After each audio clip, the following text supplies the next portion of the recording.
Hi folks, so in this video I'm going to cover three other NBFCs. हम लोग ने we have already seen सबसे पहले we started off with the biggest players like Bajaj Finance, Chola Finance. Then we went to NBFC that is growing at a very high rate, that is Capri Global Capital.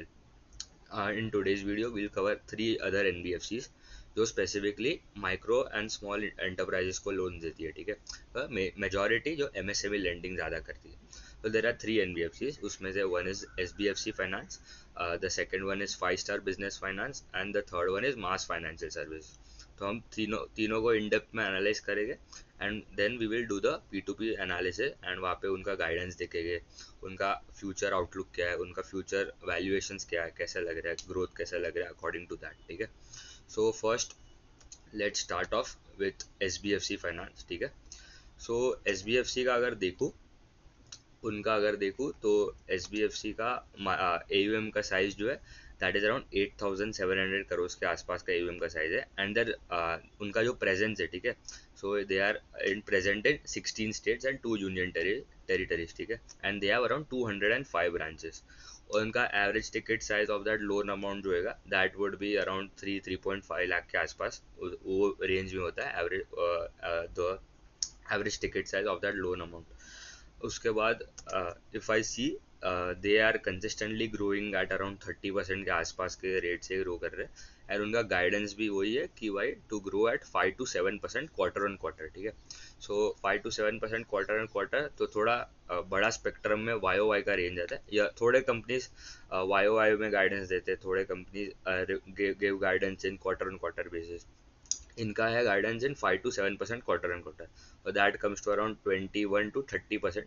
तो समझ लो अपर range में ही समझ लो around 25-30% के आसपास का growth आएगा and it is they are delivering from consistently from last few quarters. So इनका अगर देखूँ तो 83% ऑफ द बुक जो है वो सिक्योर्ड एमएसएमई लोन से आता है एंड द रिमेनिंग जो है 17% वो लैग होता है। Lag is basically loan against gold, जो गोल्ड लोन जो होता है। तो मेजरली दो ही इनका प्रोडक्ट्स है, ठीक है। अदर्स ही है मतलब बहुत ही कम है, दैट इज लेस देन 1%। तो 83% सिक्योर्ड एमएसएमई, 17% आपका जो है that is from loan against gold. उसका अगर देखो AUM का size 8,700 crore, they grew 28% Y. उनका डिसबर्समेंट का थोड़ा स्लो ग्रोथ था। सब कंपनीज में इन द एमएसएमई स्पेस थोड़ा डिसबर्समेंट में प्रॉब्लम हो रहा है क्योंकि अभी we have already seen that जो माइक्रो फाइनेंस जो स्पेस है वहाँ पे बहुत प्रॉब्लम्स हो गए थे, ठीक है। The over leverage of customers was one of the reason. It started off with heat wave election, उसके बाद ओवर लेवरेज, फिर जो जो नए जो गार्ड रेल्स बनाए थे बाय एमफिन ने जो गार्ड रेल्स बनाए थे, तो it is not directly linked, ठीक है। तो माइक्रो फाइनेंस में तो अनसिक्योर्ड वाला सेगमेंट है बट इनका ही 100% सिक्योर, ठीक है। एसबीएफसी का 100% of the book is secured, five star business का भी 100% of the book is secured and mass financial का है उसका around 93% of the book is secured. 7% उनका शॉर्ट टर्म पर्सनल लोन से आता है, सैलरीड पर्सनल लोन। मास फाइनेंशियल का बात करो सो इनका अगर देखूँ तो they have added 22 branches on a YOY basis and quarter 4 में they added around 8 branches. उनका GNPA ratio is at least in the range of around 2.74%। वो थोड़ा increase हो रहा है but ठीक है। We cannot get everything which is going correct for an NBFC, ठीक है। थोड़ा asset quality में थोड़ा problem, it is not major problem, they have told that वो range में ठीक है चलेगा। उनका एक अच्छा बात ये है कि भाई उनका जो यील्ड इम्प्रूव, जो मार्जिन इम्प्रूव हो रहा है, यील्ड एंड स्प्रेड जो है they are consistently moving upwards, ठीक है। तो क्यों हो रहा है, क्योंकि जो लोन अगेंस्ट गोल्ड वाला जो सेगमेंट है वहाँ पे उनको बहुत अच्छा यील्ड मिल रहा है, अराउंड 20% के आसपास का उनका जो यील्ड है वहाँ पे स्पेसिफिकली देखो फॉर गोल्ड लोन वाले सेगमेंट।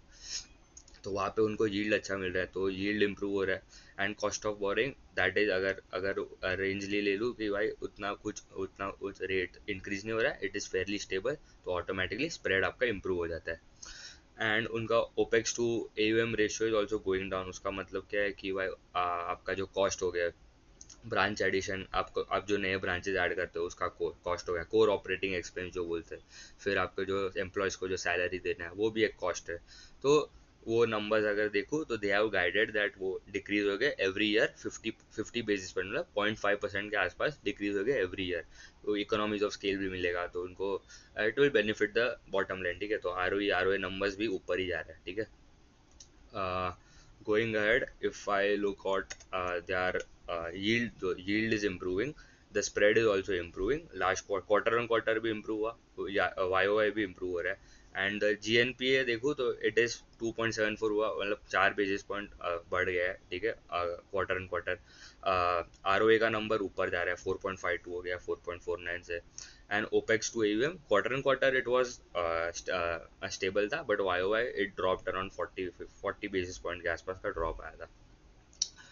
उसके बाद उनका collection efficiency and 1+DPD bucket. उसका मतलब क्या, 1+DPD बेसिकली, DPD होता है और डेज पास्ट ड्यू, मतलब ऐसे कस्टमर जिसके at least 1 day has been past from the date of the EMI।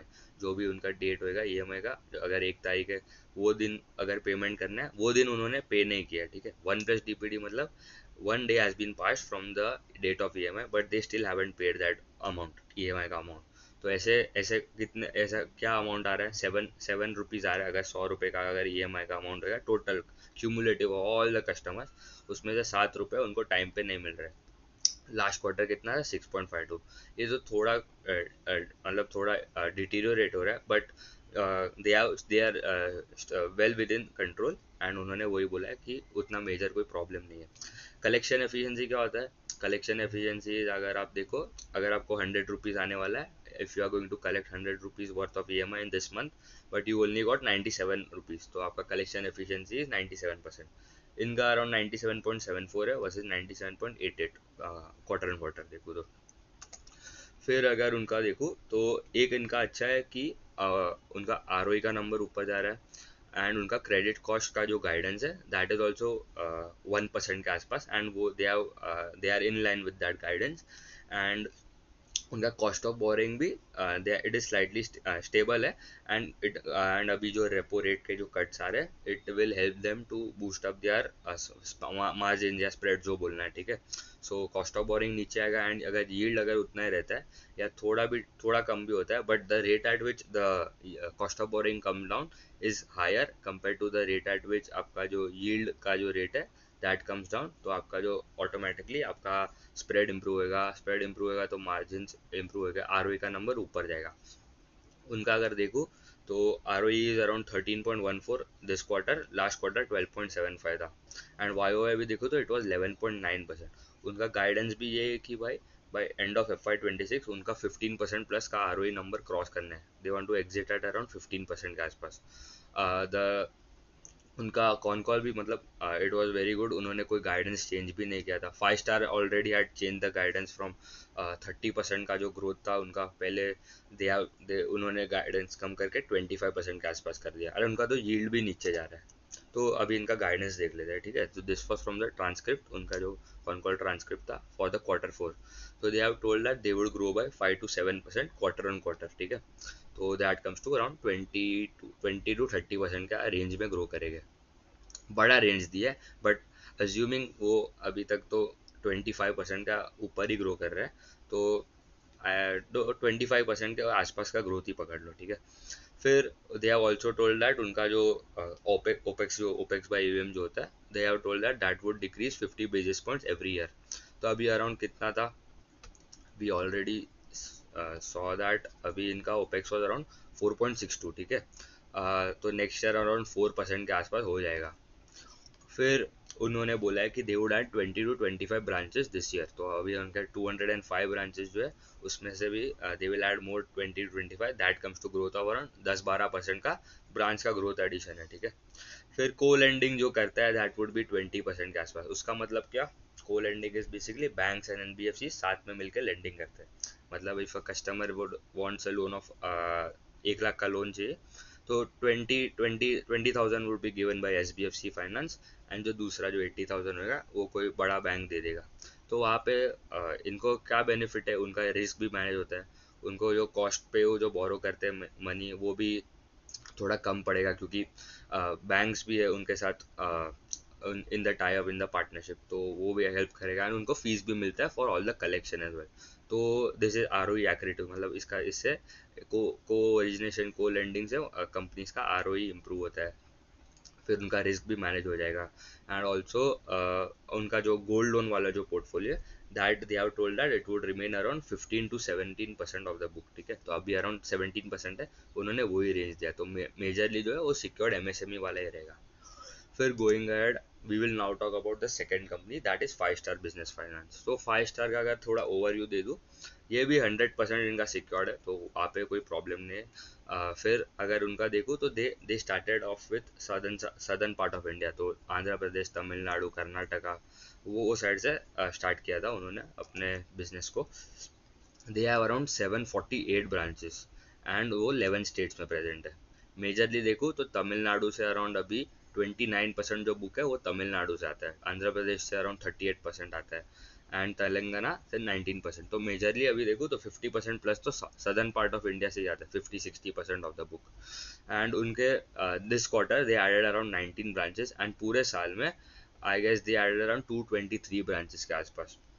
वो स्प्लिट ब्रांचेस क्या होता है, स्प्लिट ब्रांचेस बेसिकली उनको रिस्क मैनेज करने के लिए, अगर एक ब्रांच का अगर एयूएम क्रॉसेज अराउंड एक सर्टेन नंबर अराउंड 1000 करोड़ के आसपास, तो they usually split that branch to manage risk betterly, ठीक है।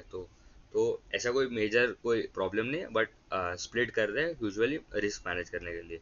तो इनका अगर देखूँ तो इनका क्या हुआ था कि they they at the start of the FY25 उन्होंने गाइडेंस दिया था कि they would grow by around 30% plus, ठीक है। सो Q1 में ग्रोथ आया 30%, कोई प्रॉब्लम नहीं, अच्छा ग्रोथ था। एसेट क्वालिटी में मतलब मेजर कोई इशू नहीं था। डिसबर्समेंट का भी ग्रोथ आया था 20% के आसपास। तभी तभी SBFC का जो था उनका डिसबर्समेंट डी ग्रू हुआ था, एंड दे ग्रू अराउंड 25% के आसपास, ठीक है। Q2 में भी 5 star grew around 30% plus, but उनका जो कॉन कॉल था, ठीक है, वहाँ पे उन्होंने दो चेंजेस किए।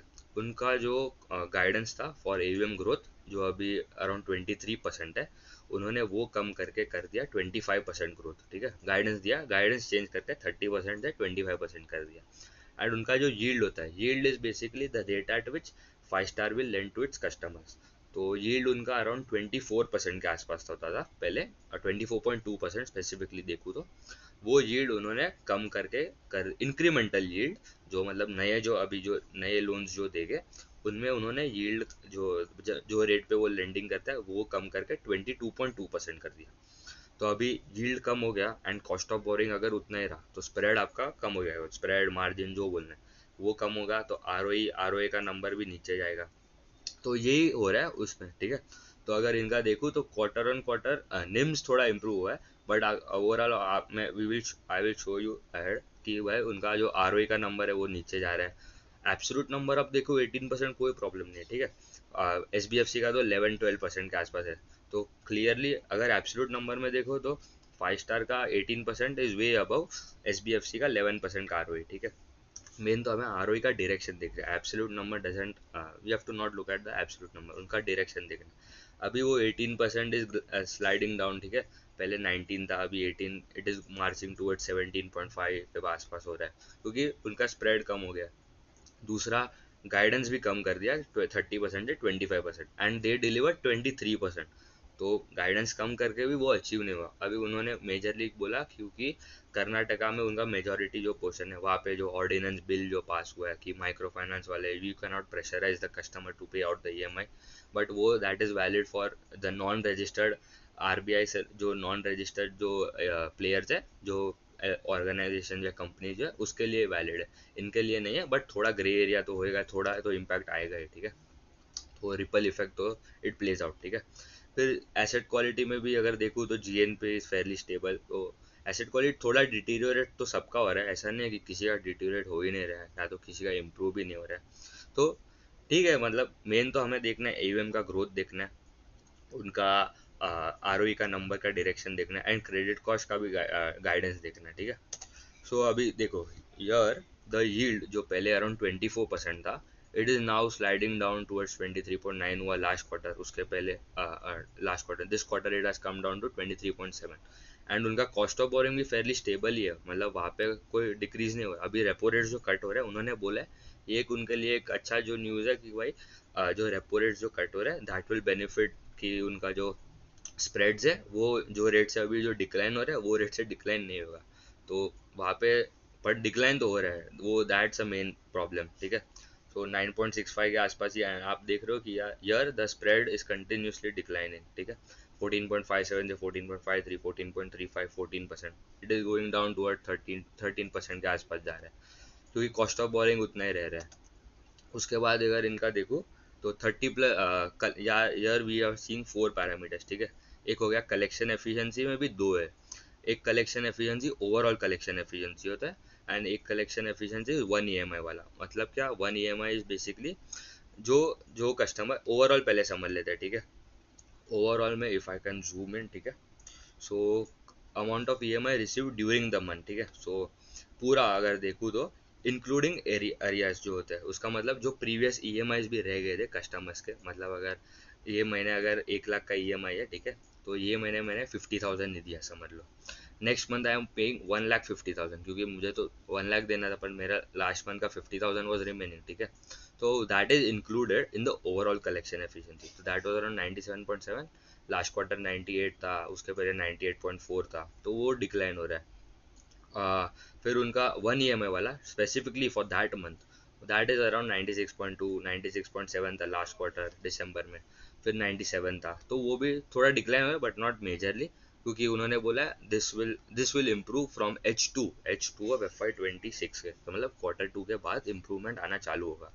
फिर 30 प्लस डीपीडी, मतलब ऐसे कस्टमर्स जिसके at least 30 days have been passed from the date of EMI, but उन्होंने अभी तक वो अमाउंट जो है वो पे नहीं किया, तो that was around 9.65%। Last quarter था 9.16% वहाँ पे भी थोड़ा डिटीरियोरेशन दिख रहा है। GNPA NNPA 1.79 versus 1.62 quarter on quarter, and NNPA standard 0.88 versus 0.81 quarter on quarter, थोड़ा डिटीरियोरेशन वहाँ पे भी है। फिर यहाँ पे वी कैन सी स्पेसिफिकली अभी ईयर जो स्टेज वन होता है, ठीक है। स्टेज वन क्या होता है, stage one, stage two, stage three assets होता है, ये हो गया। फिर डीपीडी हो गया, डेज पास ड्यू, जो पहले हम in the previous slide we saw that, and हो गया, और एक होता है पार रेशियो। ये तीनों का मतलब सिमिलर ही है, ठीक है। तो we as an investor want कि भाई जो करंट वाला जो है स्टेज वन, वो नंबर ऊपर जाना चाहिए as a percentage of AUM, and जो दूसरे जो चार जो नंबर्स है दैट शुड कम डाउन, ठीक है। अभी इनका उल्टा हो रहा है।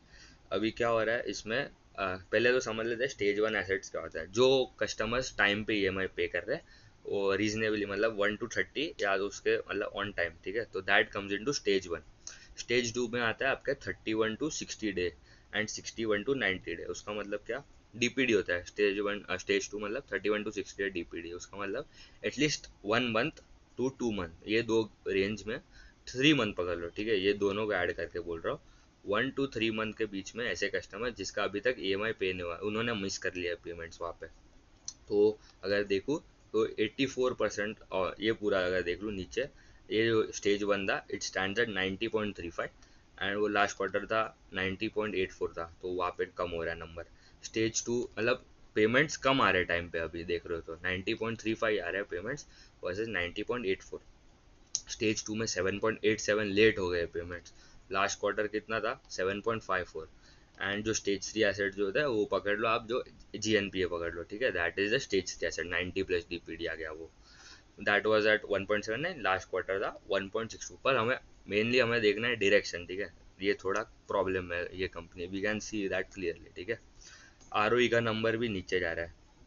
ईयर वी कैन सी, जो अगर चलो पहले we will see the net interest income जो था, वो हो गया आपका जो कितना इंटरेस्ट कमाया, interest earn minus the interest expense, ठीक है।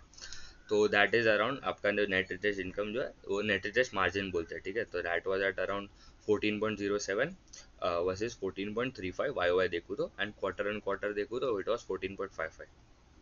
फिर आप देख लो यहाँ पे आर का नंबर 18.36 हो गया, लास्ट क्वार्टर इट वॉज 18.65। फिर R O on Y Y basis also it has decline, and उनका कॉस्ट टू इनकम रेशियो जो है दैट इज अराउंड 36% के आसपास। फिर we will now cover a company called MAS financial services, ठीक है। So MAS financial services is also NBFC player ही है, एनबीएफसी एमएसएमई लेंडिंग ही करता है। इनका अगर देखूँ ना तो इनका तीन सेगमेंट है, एक हो गया एमएसएमई वाला, उनका एक कमर्शियल व्हीकल फाइनेंसिंग वाला सेगमेंट है, एंड दूसरा एक सैलरीड पर्सनल लोन्स वाला सेगमेंट, ठीक है।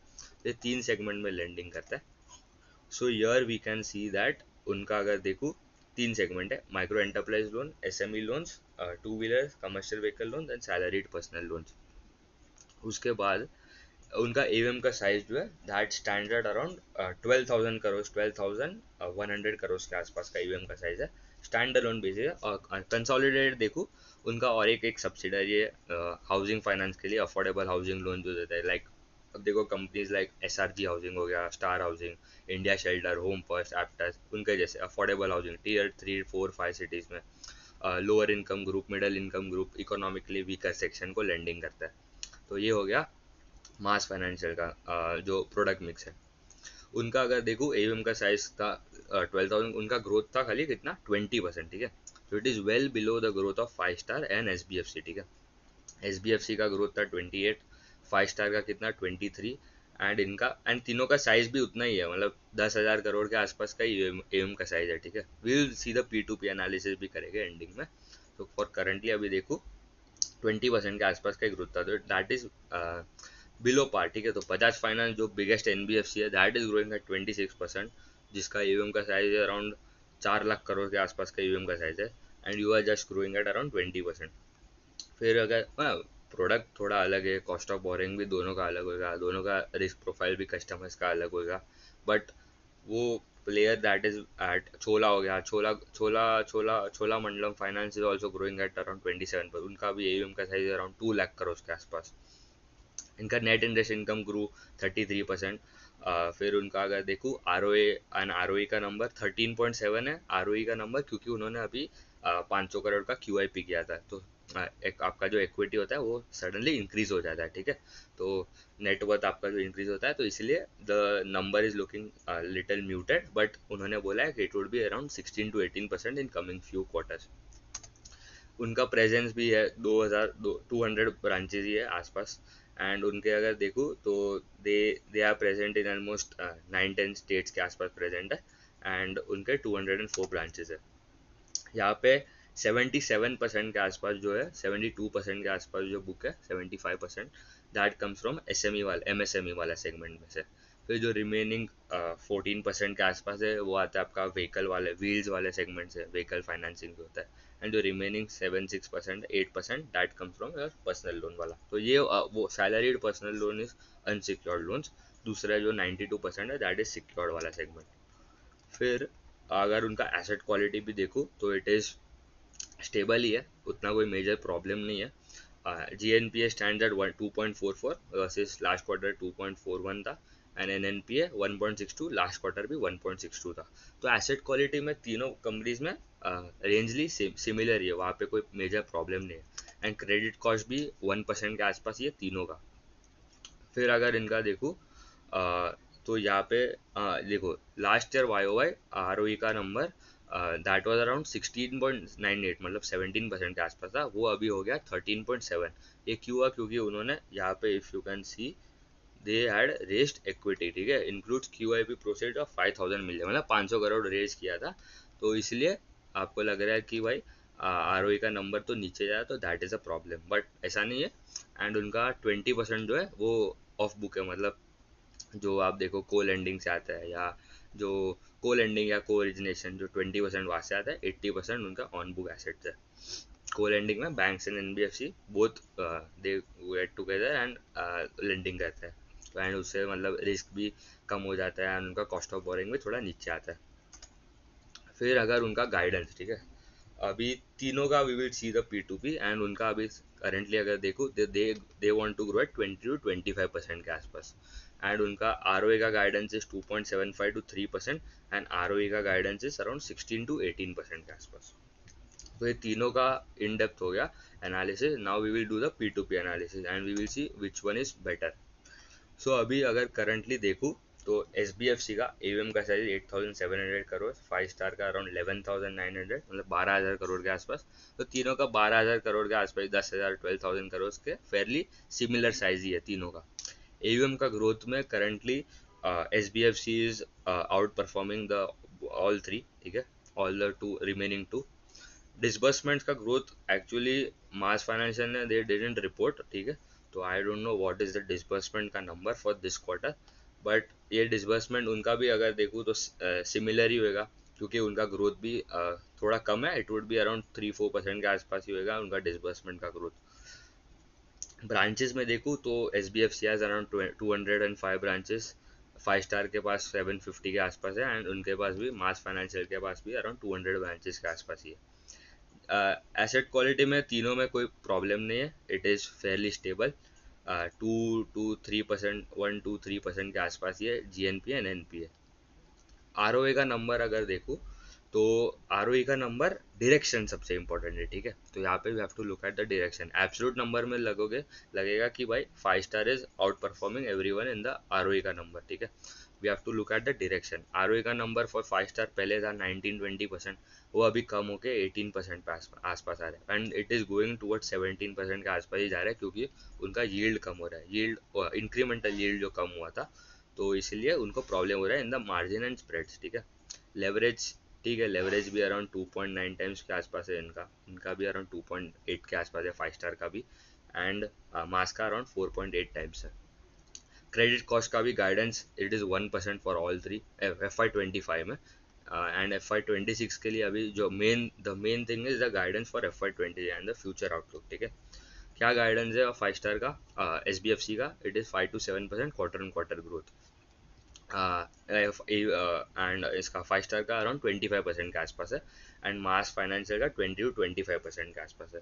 तो आई थिंक यार ए ग्रोथ में S B F C is better, क्योंकि उनका स्पेक्ट्रम बड़ा बड़ा है, रेंज दिया है, but they are growing around 25% plus के रेंज से ग्रो कर रहे हैं, एंड 5 स्टार ने पहले जो 30% कर रहा था वो अभी उन्होंने कम कर दिया था 25%, एंड उनको ये कॉन कॉल में भी पूछा था कि when are you thinking of increasing your guidance, ठीक है, क्योंकि अगर आप मेरे को Q1 ऑफ FY25 में पूछते तो आई वुड टेल दैट कि भाई 5 स्टार वॉज बेटर, क्योंकि वो 30% प्लस का गाइडेंस भी दिया है, आर का नंबर भी उन्होंने बोला था 25% के आसपास जाएगा इन फ्यू ईयर्स, आर का नंबर भी ऊपर जा रहा है, बट सडनली जो प्रॉब्लम्स हो गया उसके वजह से उनको अभी 25% का ग्रोथ आ रहा है, एंड वहाँ पे वो डिलीवर भी नहीं हुआ, 23% ही ग्रो किया है दिस क्वार्टर, ठीक है।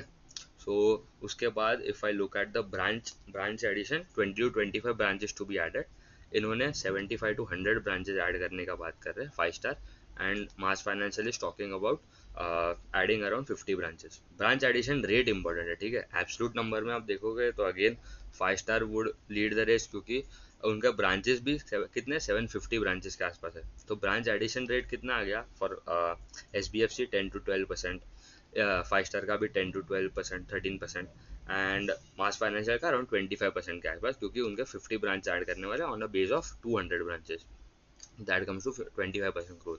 तो मास फाइनेंशियल इस ब्रांच एडिशन में आ गया, ठीक है, बट हमें देखना है एवीएम का ग्रोथ, यही एक पैरामीटर है that is the most important, and ROE का नंबर एंड क्रेडिट कॉस्ट, ये तीन parameter are the most important thing while analysing any NBFC और एनी फाइनेंशियल स्पेस, ठीक है, any company in this financial space. Credit cost का guidance कितना है 1% के आसपास ही है तीनों का, तो वहाँ पे भी कोई प्रॉब्लम नहीं है। इन्होंने बोला है S B F C has told कि भाई आर का number would cross 15% plus in FY26। इन्होंने कोई गाइडेंस नहीं दिया है, 5 स्टार ने कोई गाइडेंस नहीं दिया है कि कहा जाएगा, तो क्योंकि अज्यूमिंग दैट कि भाई उनका जो स्प्रेड है वो नीचे जा रहा है, आई एम अज्यूमिंग दैट वो थोड़ा कम होगा, थोड़ा म्यूटेड होगा, मतलब अभी अराउंड 18.3 है, आई एम अज्यूमिंग दैट वो 17% के आसपास जा सकता है, एंड मास फाइनेंशियल का कितना है गाइडेंस की 4.16 to 18% के आसपास रहेगा आर का नंबर, तो इट इज़ फेयरली स्टेबल, उतना ही रह रहा है।